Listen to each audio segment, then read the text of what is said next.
Well, good morning, everyone. It's good to see you on this day, and this is the day that God has made. So there are actually two dates in the calendar that are connected to remembering the Holocaust, and one of them is part of the Jewish calendar, the Hebrew calendar. That's Yom HaShoah. That's falls in April this year.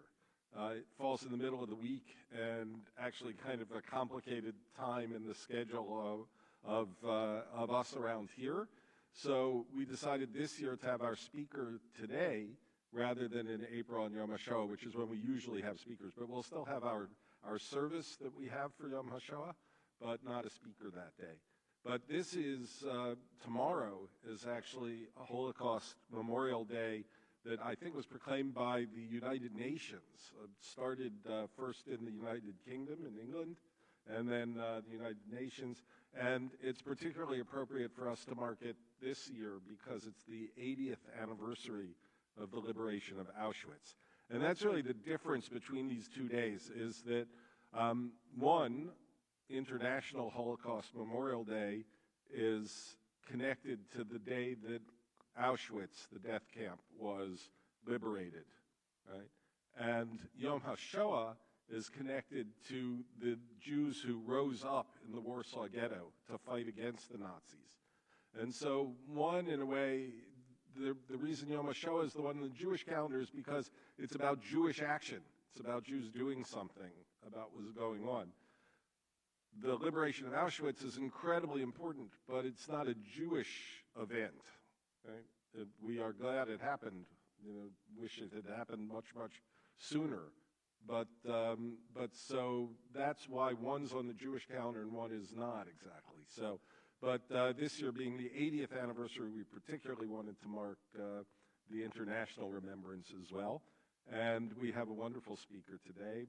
It's first my pleasure to introduce the person who will introduce her. So I'd like to ask Jim Schuster to come up and introduce our speaker for today. Thanks, Jim, for always helping organize these speakers for us. I was waiting for the round of applause. Yeah. So the thing, I guess, to recognize, and I particularly say this for you guys, if you think about it, anybody who was alive during the Holocaust, today they'd have to be well into their 80s, if not their 90s. Right? There's fewer and fewer of them, notwithstanding the fact that tomorrow at Auschwitz there are literally hundreds of people that are meeting to commemorate the liberation of Auschwitz. But because so many of these survivors are now 80s, 90s, even more and more we get our stories and hear what happened through what we call the second generation, the children who grew up with the Holocaust and grew up with the results of the Holocaust, even though it was their parents that actually went through it. And that's really what we're looking at today. Rochelle Brown Rainey is the daughter of Magda Brown, who, appropriately enough, was a survivor of Auschwitz. And that is one of the reasons we've asked Rochelle to be with us today. She'll tell you the rest of the story. I'm not here to tell you about that. The one thing I will say about Magda, though, because I don't know that Rochelle will say it, is that Magda Brown was one of the most upbeat, warm, wonderful people that I've ever met. She was just an amazing person to be around. Her daughter, Rochelle, grew up with her and in that light. And the one thing I will say for Rochelle, who we were just speculating, it's got to be at least 10, 15 years, as near as we can guess, that we've known each other. But the thing I can say about Rochelle is that she's a lot like her mother. And so that being the case, she's going to tell the story, not me. Rochelle Brown Rainey.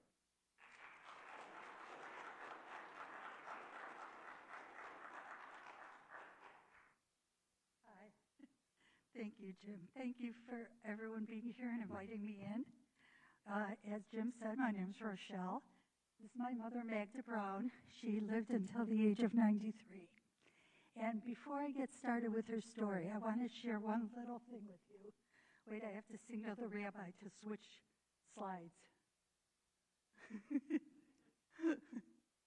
Okay, I just wanted to share with you, my mother grew up in Miskolc, Hungary, which is a country in Europe.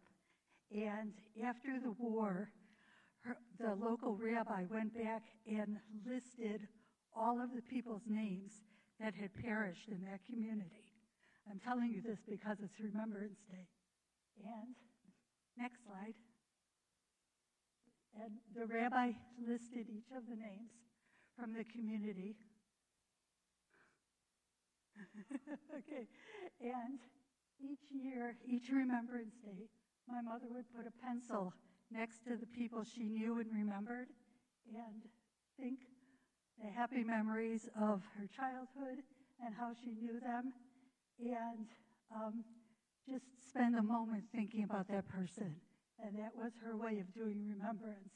And on the right side, those were my grandparents. So I just wanted to share that with you because it's appropriate for today. Oops. Sorry, adjusting. Okay. My mother was an incredibly positive person. She saw the good in everything and was always optimistic. She loved people and could virtually visit with anyone. It didn't matter if she had known them forever or if she had just met them. I had the great privilege of traveling with my mother for the last 15 or 20 years.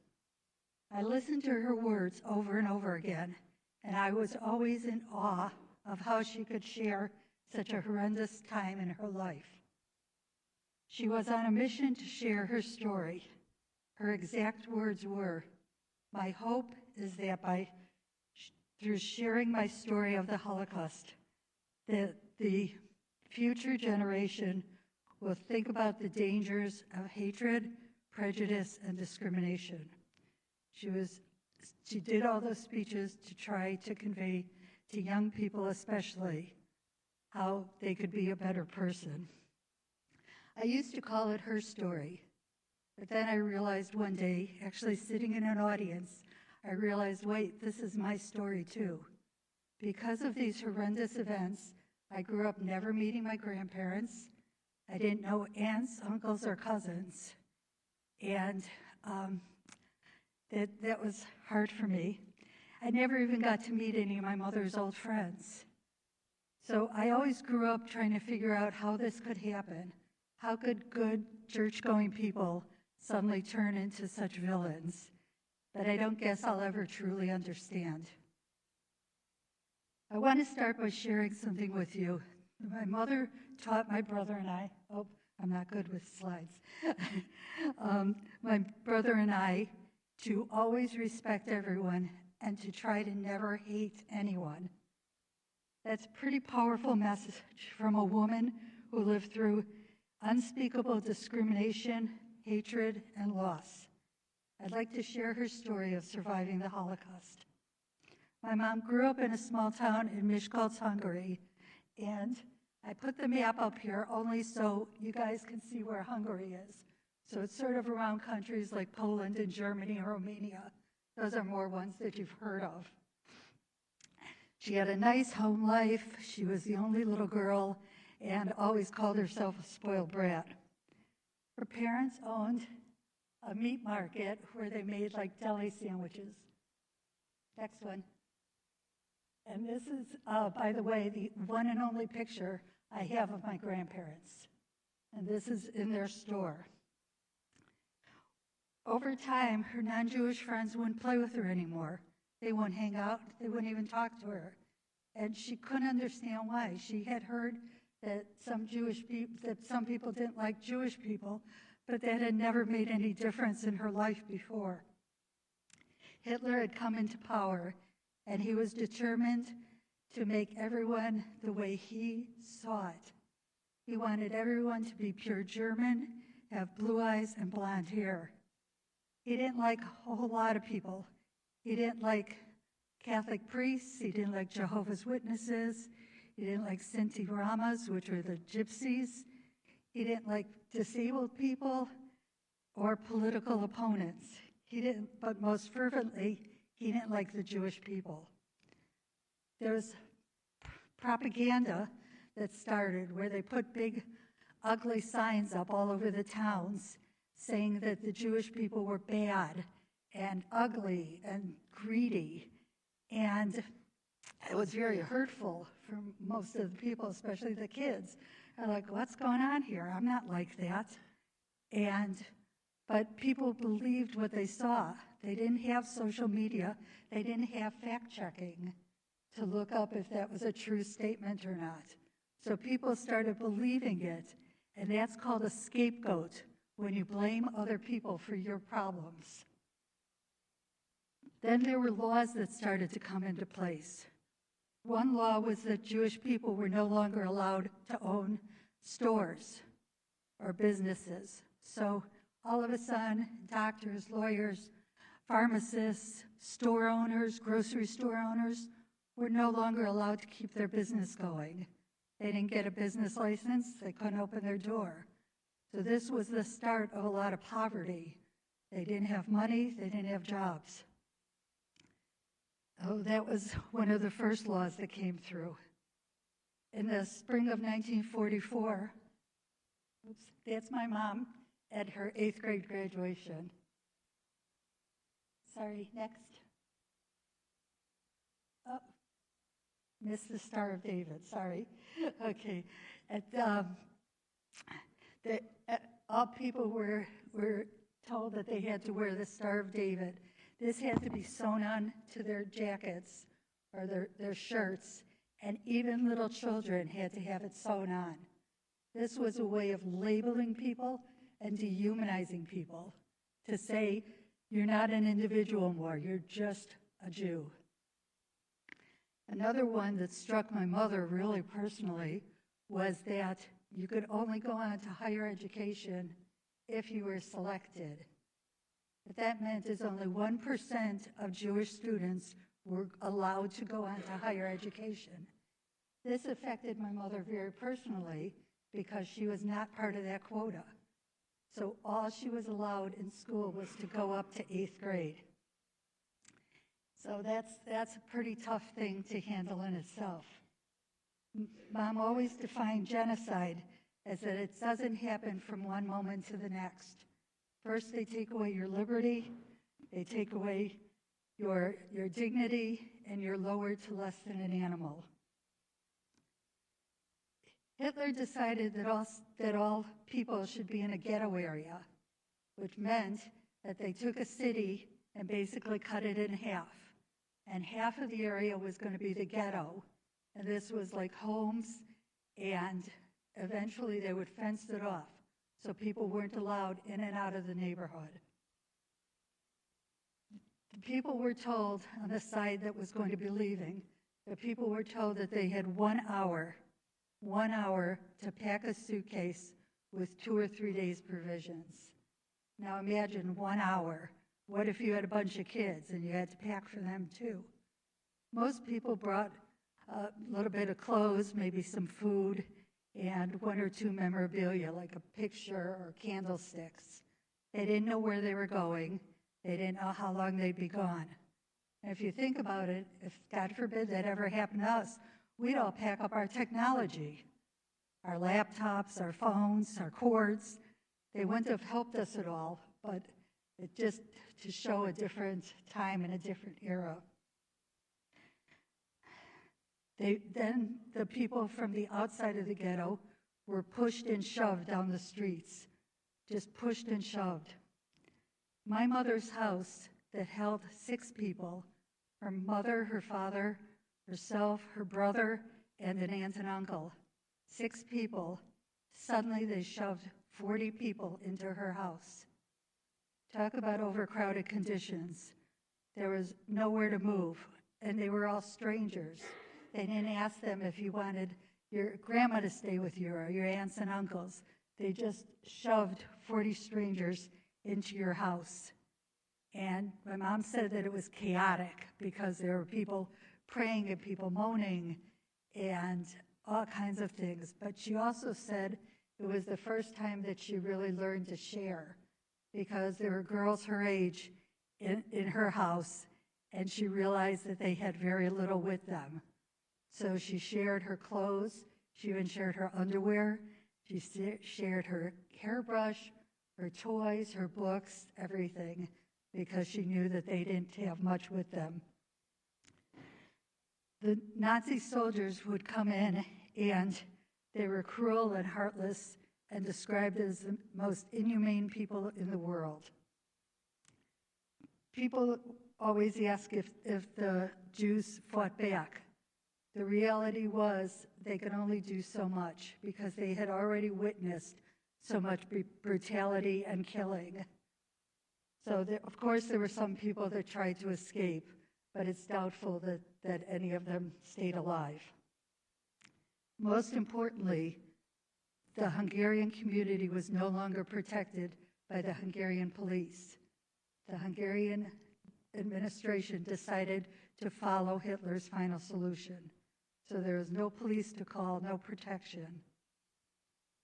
A short time later, everyone in the ghetto was told to get out.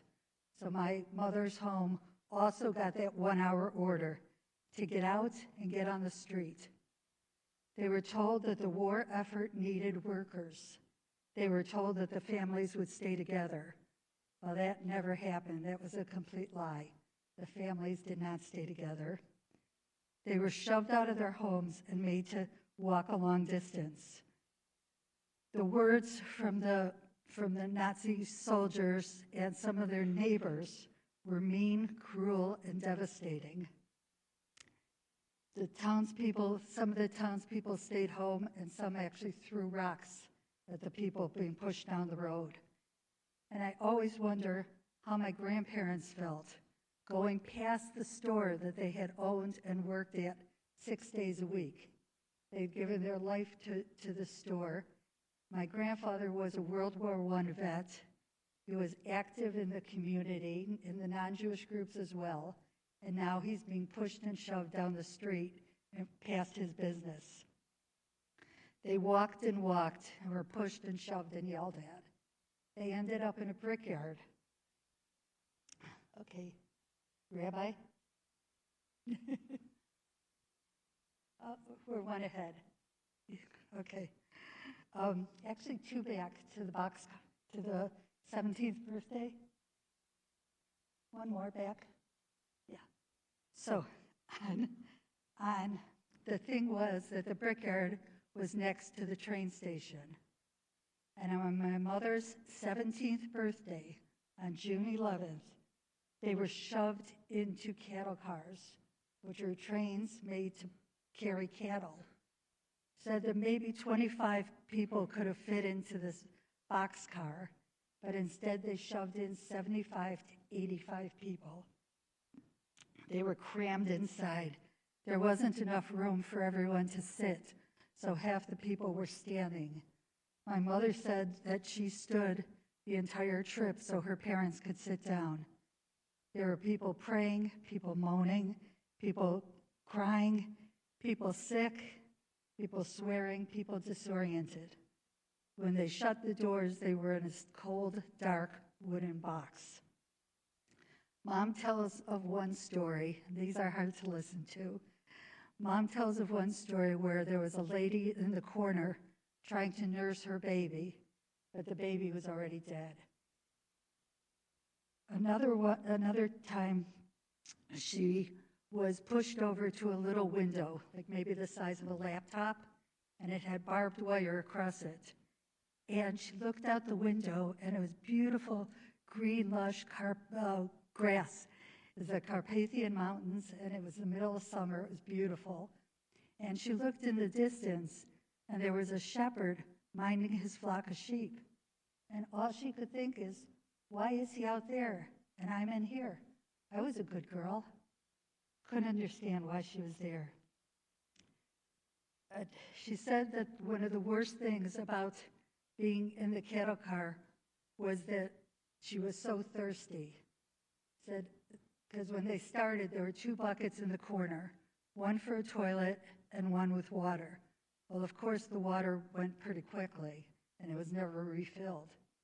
He said, when you're that kind of thirsty, all you could think about is your next drink of water. That you can't even think about anything else. You're so focused on that. She said, thirst is one of the worst things in the world. And if you think about it, we're all walking around with our water bottles, our sippy cups. I even have a bottle up here. Imagine even on a hot summer day going 3 hours without a drink. That would be treacherous enough.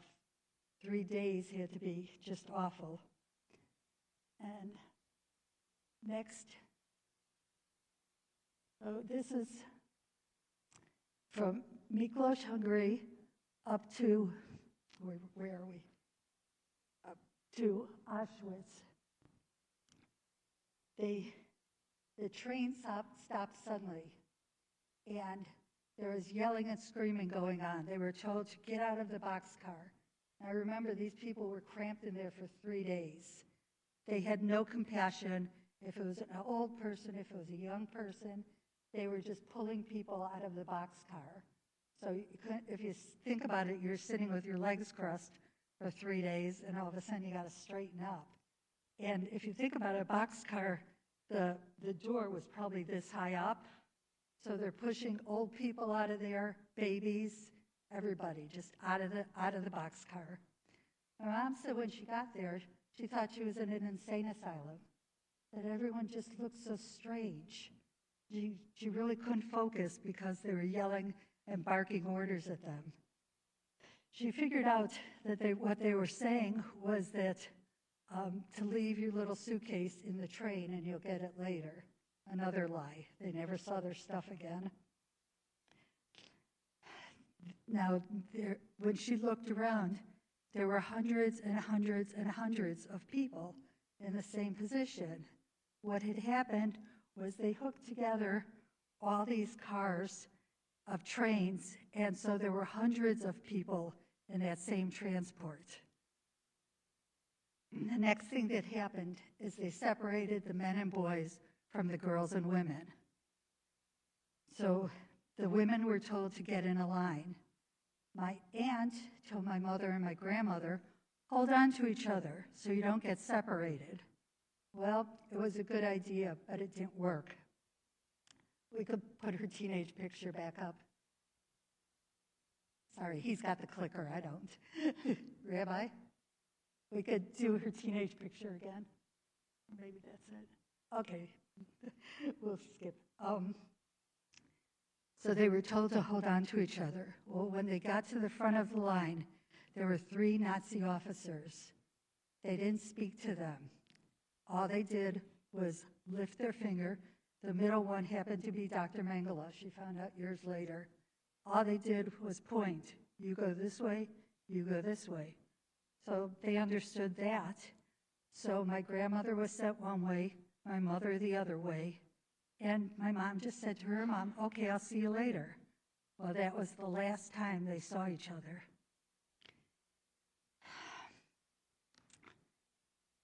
The next thing that happened was a fast succession of events. They were herded into a room, and they were told they were going to get a shower, except for the shower was a trickle of water. There wasn't enough to wash your face. They said there was no soap, no towels. That was their shower. Next, they saw a group of girls running outside, screaming at the top of their lungs. And they looked strange, but they couldn't figure out why.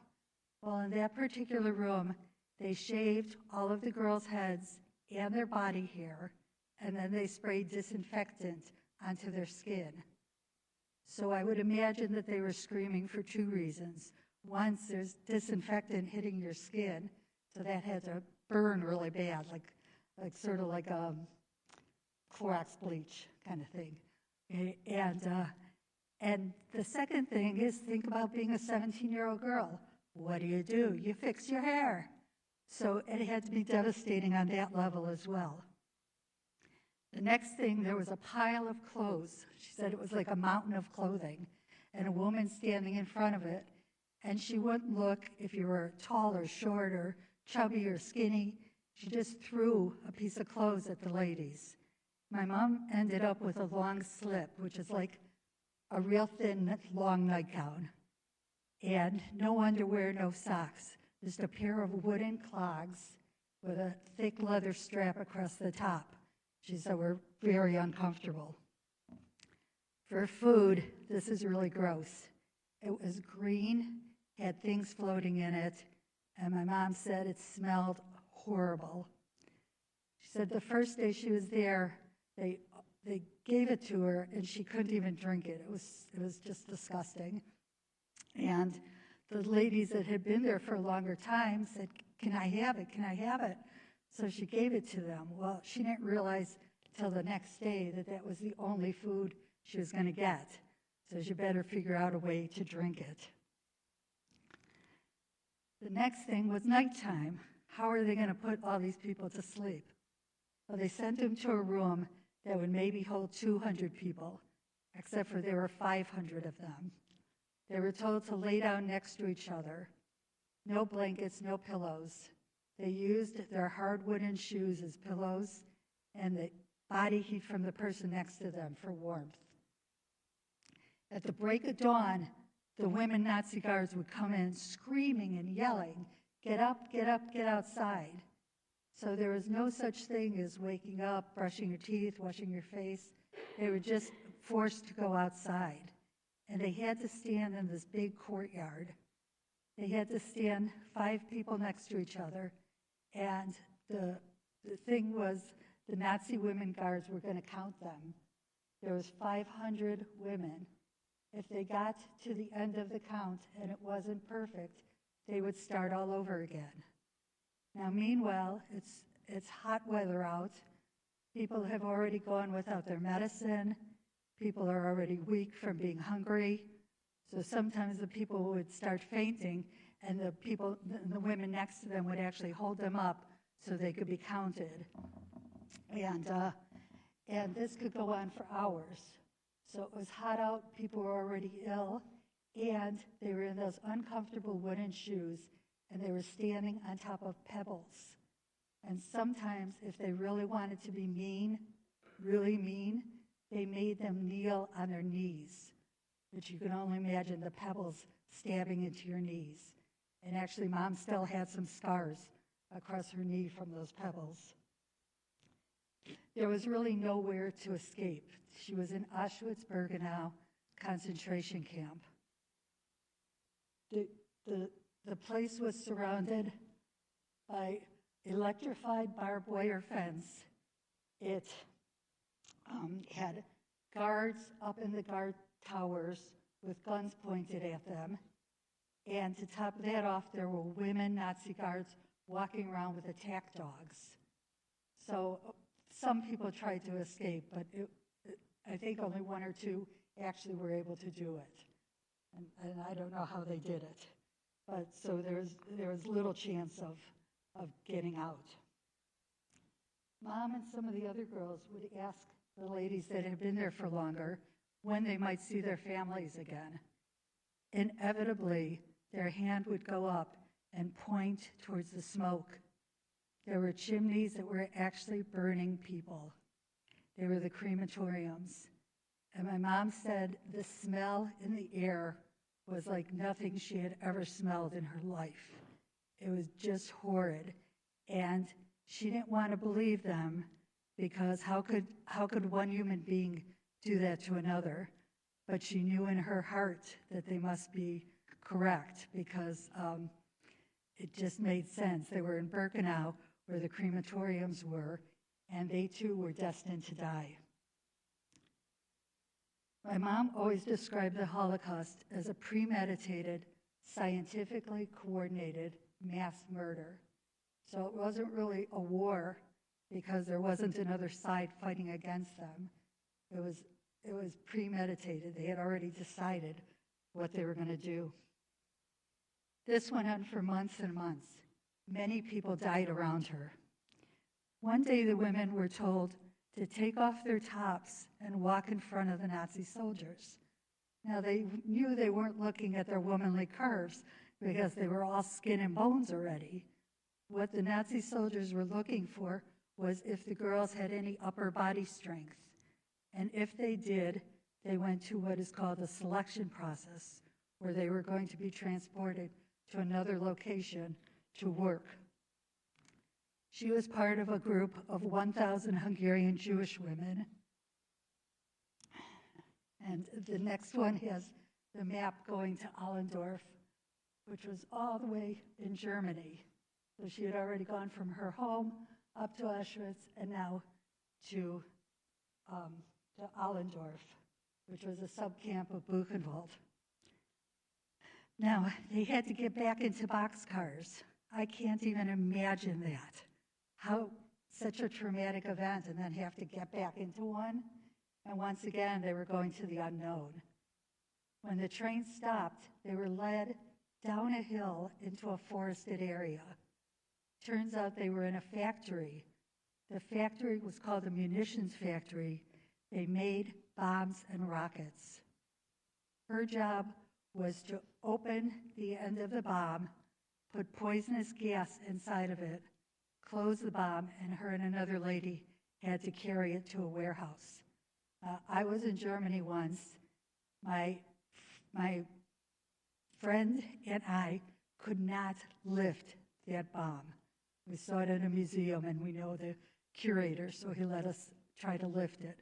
We couldn't do it. So the work was very hard. The bombs were very heavy, and they were on 12-hour shifts. And they switched them off, sometimes in the morning, sometimes at night, just to keep them confused. Mom told of one kind Nazi guard. She said the guard was always nice to her as he watched her with the bombs. One day, he snuck in green apples.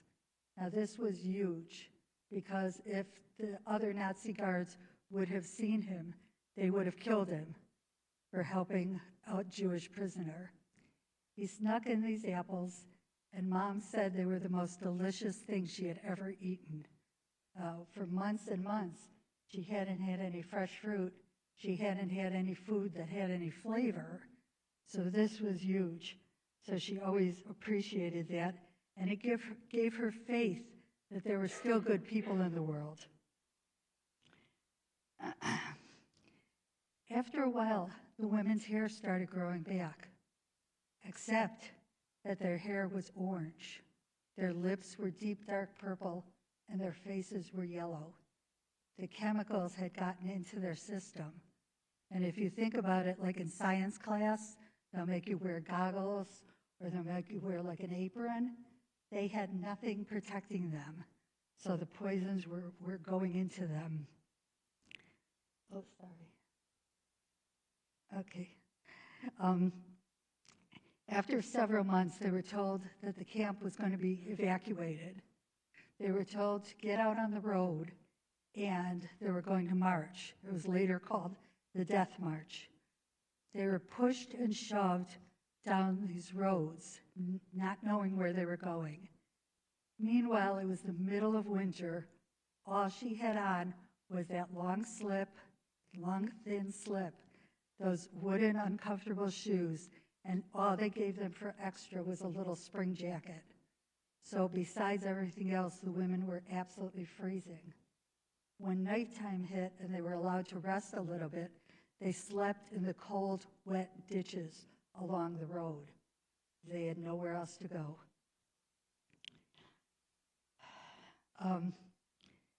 They noticed that there were less guards with their group, and they thought, maybe we can actually escape. Of course, it's something I'm sure they thought about every day, but weren't willing to chance it because they knew they would get killed. In the distance, Mom and her friends saw a barn. And I have to tell you, it's not the exact barn, but we showed my mother hundreds of pictures of barns until she picked out one that she remembered as being the most similar. They saw the barn in the distance, and they whispered to each other a plan. They said, how about during the night, if one by one we crawl on the ground to the barn and we hide in there? And they knew if they were caught, they'd be killed. There's no doubt about it. But by that point, they were so tired, so hungry, so exhausted, they were like, let's give it a try. So one by one during the night, they crawled across the fields and made it to the barn. Well, of course, they were scared to death. They hid under the straw, whatever was in there. And the next morning, they could see through the little wood panels in the barn, they could see two men approaching. And she said somehow they looked kinder, and they were yelling something, but she couldn't understand it. It turns out they were 2 U.S. soldiers. Sorry. Sorry.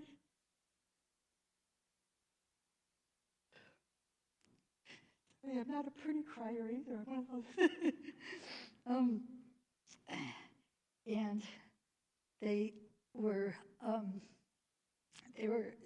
luckily 2 of the women in the group understood English. They were yelling, "We're from the U.S. Army. We are here to help you." So slowly the women came out of the barn, and she said that the 2 soldiers were crying as hard as they were, because all they were seeing was these women that were nothing but skin and bones. And she always said, in order to do something like that, you have to have faith, fantasy, drive, determination, hope, and the belief that tomorrow will be better. Okay. Of course, they were terrified. Soon after that, okay, we can click. Okay, that's the 6th Armored Division. And we go to the next one. They were liberated and free, but had nowhere to go. During this time, she had become an orphan, a person without a country. She had no profession, an 8th grade education, no money, but she was free. She had no idea if any of her relatives or friends were alive. She had no idea what to do or where to go. She had lived through unspeakable hatred and loss. Yet this is the same woman, years later, that would teach her children to respect all people and to not hate. And if anyone would like to chit-chat later, I'll tell you more about after she was liberated. But in one sentence, she was able to come to America. She was able to stay with an uncle here. Her cousin took her to a party. She met this nice man. She had 2 children. Of course, the daughter was gorgeous. And she worked for a doctor for 40 years, a medical assistant, went on to high levels of the medical assistant organization, including being a state president. Oh, thank you. And the little girl's the cutest, right? And worked for him for 40 years and became state president of the Illinois Association of Medical Assistants, where she ran huge conventions for doctors and their assistants, and went to night school to learn English and how to work in an office.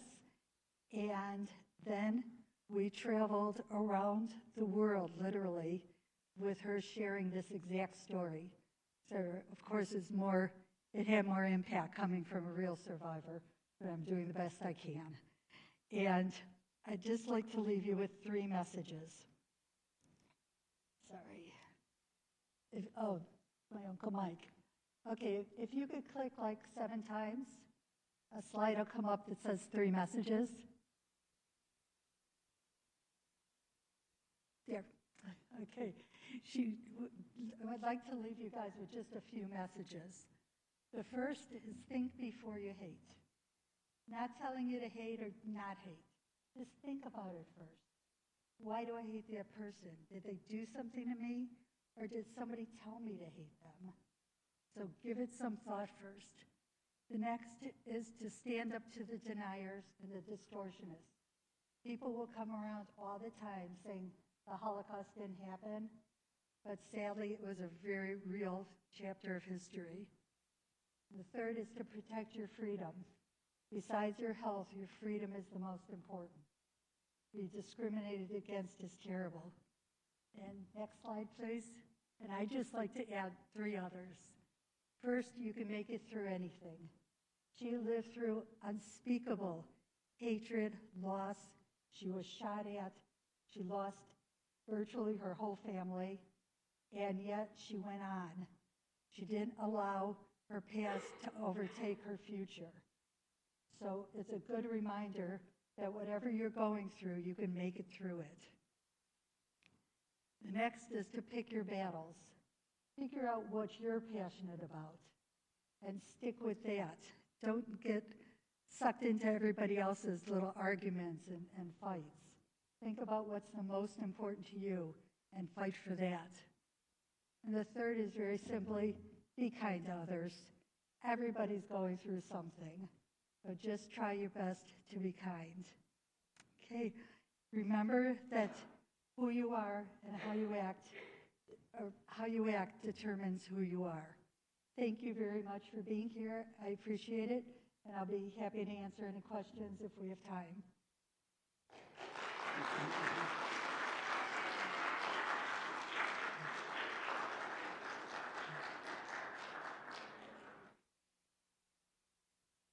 No, but you could have this one. Okay. Okay, if you really loud, I can repeat it. Does anyone have any questions? Raise your hand. Anyone? Come on. Yes. Susie. Get loud. What about your brother? My mother's brother? Yeah, my mother's brother. Wait, if we could find one more slide. It's got a picture of a newspaper article. They picked up on the story. It took 19 years for us to get my uncle to the U.S. And as long as I cried anyway, I'll tell you another touching story. I was 10 years old at the time, and my mother took my brother and I to the airport to see him. And I looked at her and I said, "Mom, do you have a picture? I want to, so I know who we're looking for." And she said, "He's my brother." He's my brother, I'll know him. So Uncle Mike lived with us for many years after, and he was the kindest person in the world. So he had been, to back up, he had been in a Russian Jewish labor camp. Pardon me? I think it's Siberia. In Siberia. Yeah. After the Holocaust itself, he was picked up by the Russians and made to go into slave labor.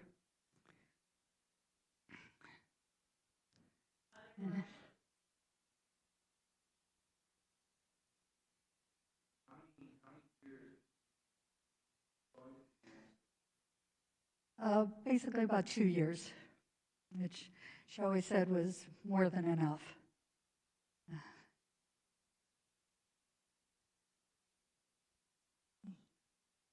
Yes, as a matter of fact, any friends?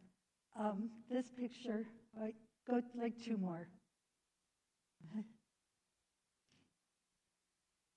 Sorry, I'm making Rabbi work really hard there. Okay, go back up. This group picture, the 3 young girls are a few months after liberation. The one on the left side is the same lady that's on the left side of the next picture. This is Eva, and they remained friends all those years. They lost contact like for 20 years, but Eva stayed in Hungary. Yes, they did reunite with some people who had gone through the same trek.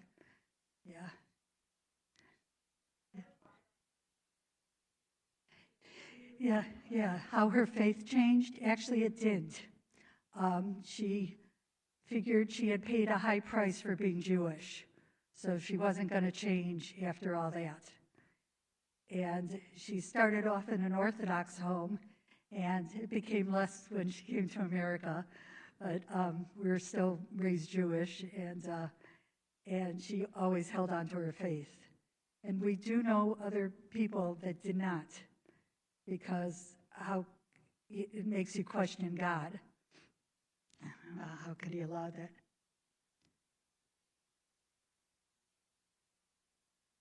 You know, it's such an interesting question, because I grew up in Skokie, where there was a huge Holocaust survivor population. And when I was growing up, nobody talked about it. The parents didn't talk about it, so the kids didn't talk about it. I remember one time I was bicycle riding with a friend. We were like in 7th grade, and we stopped at a friend's house, and his dad was really grouchy. So we're like, okay, let's get out of here. And as we're riding our bicycles back, I said to my friend, I go, wow, he was really grouchy. And he goes, well, you know, he made it through, but he's had a hard time. That was all the conversation about it. Nobody was talking. I feel fortunate, which is an odd word, but I knew about it even as a kid. I think mostly because my mother wanted to keep my grandparents alive to let us know. So she would say things to me like, oh, the way you're playing with your dolls, your grandmother would have done it the same way. So I learned at a very early age, and of course, I learned more and more as I grew up. And one more sentence, I learned the most when I was in college. I was taking a women's studies class, and you were supposed to interview a woman you admired. So I interviewed her. That was the very first time I had ever learned that she had been shot 2 times. Never knew that one. So I knew a lot more than any of my peers. Hi.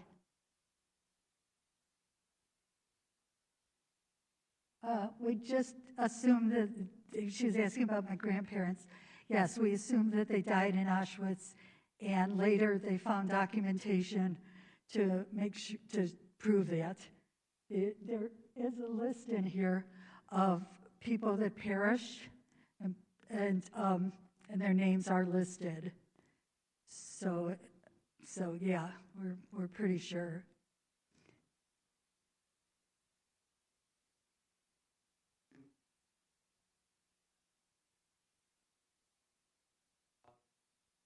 Mhm.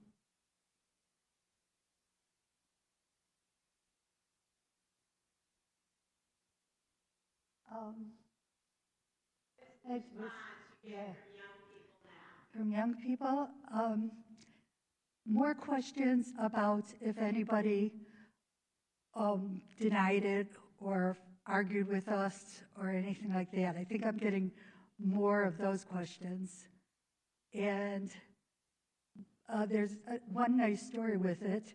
We were in a small town, one of them that starts with M, like when you're going to Southern Illinois, and we were in a public library, and one man started harassing my mom, just like, oh, that really didn't happen, and look at the Jews in Israel, they're bombing everybody. And we didn't have to say a word. The entire audience turned on that person. So it was pretty spectacular, because a lot of times when she was talking, I would feel like her bodyguard, like, don't mess with my mom. So that was a good story. There are others. I'm really nice. You can talk to me.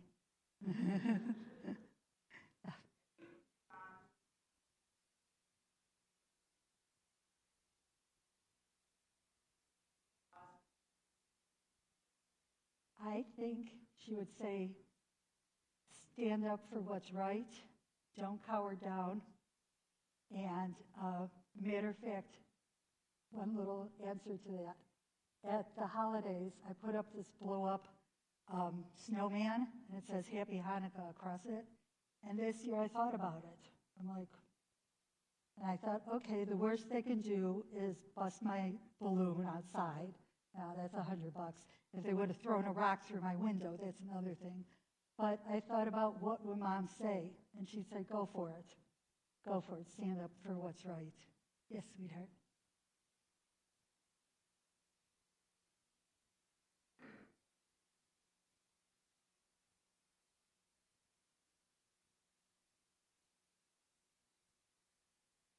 Would your mom have been different if she hadn't been in the Holocaust?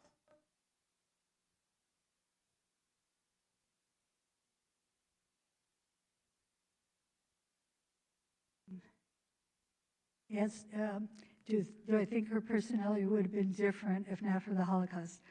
I don't think so, because she always had a real energetic, positive outlook on life.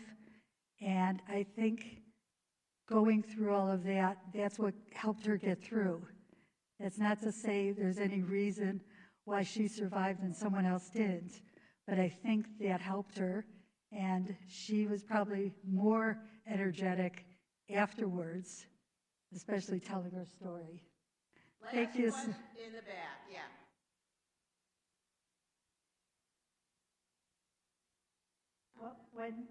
When she was, she was like 17, 18 years old. So that's how she got selected.